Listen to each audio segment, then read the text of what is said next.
Hola, me llamo Edgar. Mi seña es esta. Yo trabajo en CEMERI, en el DIF municipal. Yo soy intérprete para sordos de lengua de señas mexicana. También soy maestro y doy los talleres y cursos de lengua de señas mexicana. Ahora vamos con un tema importante que habla un poquito sobre historia. Por ejemplo, buscamos y vemos mucha información. Alguna creemos que es verdad, otra mentira, pero bueno, la historia nos muestra que podemos encontrar en internet también todo esto.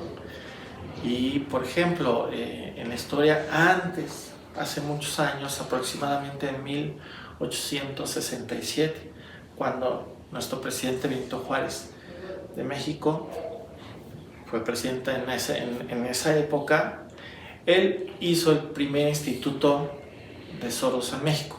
¿Por qué?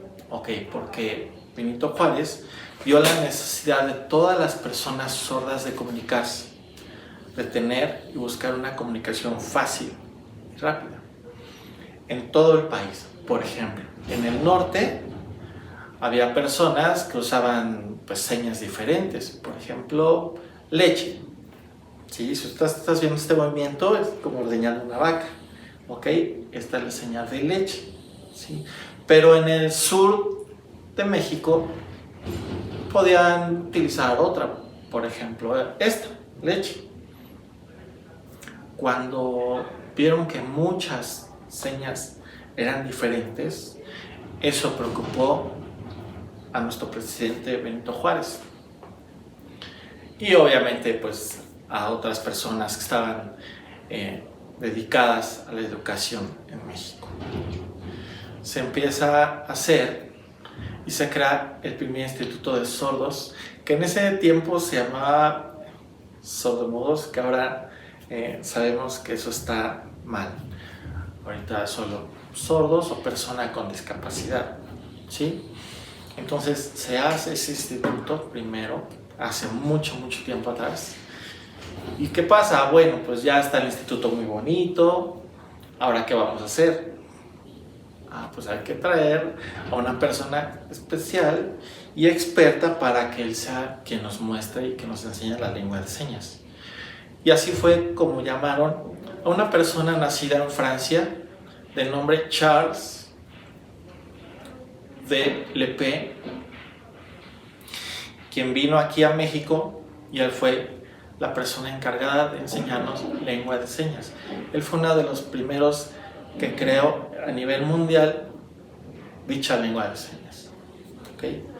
Pero bueno, era imposible traer a todas las personas sordas al instituto. Entonces, ¿qué pasó? Se invitaron y se llamaron a los padres, a maestros de diferentes, igual a personas cuidadoras que trabajaban junto con personas sordas. Cuando llegan al instituto, tienen un tiempo de preparación, se les empieza a enseñar la lengua de señas, pero aquí había diferencias porque Charles de Lepé viene de otro país diferente, de Francia, y necesitábamos que todo fuera lo mismo, pero aquí en México. Entonces, ¿qué va a pasar? Les voy a dar un ejemplo. La H en México es esta, de nuestra lengua de señas, ¿sí? Ahorita yo he empezado a emplear algunas señas. Esta es historia, por ejemplo. Y si te das cuenta, y muchos alumnos nos preguntan por qué usamos esta y no esta. Porque esta es una seña, es una H, pero en Francia. Y ahí es cuando empezó a mezclar un poquito la lengua de señas entre países, por ejemplo, España, Francia, Estados Unidos, México. Esa es la respuesta o la razón de por qué muchas señas no las vamos a comprender, ¿sí? Y así fue. Esta persona enseñó a todos los que vinieron al instituto. Después de un tiempo, cada quien se fue a su estado y allá empezaron a enseñar lo que aprendieron en el instituto aquí en México, que hizo nuestro presidente Benito Juárez. Así fue como en el país se empezó a utilizar la misma lengua de señas. ¿Okay? Es una parte pequeñita de la historia que es importante saberla porque hay muchas señas que no las vamos a comprender. Pero tenemos una mezcla y también inclusión de otros países de la misma lengua de señas.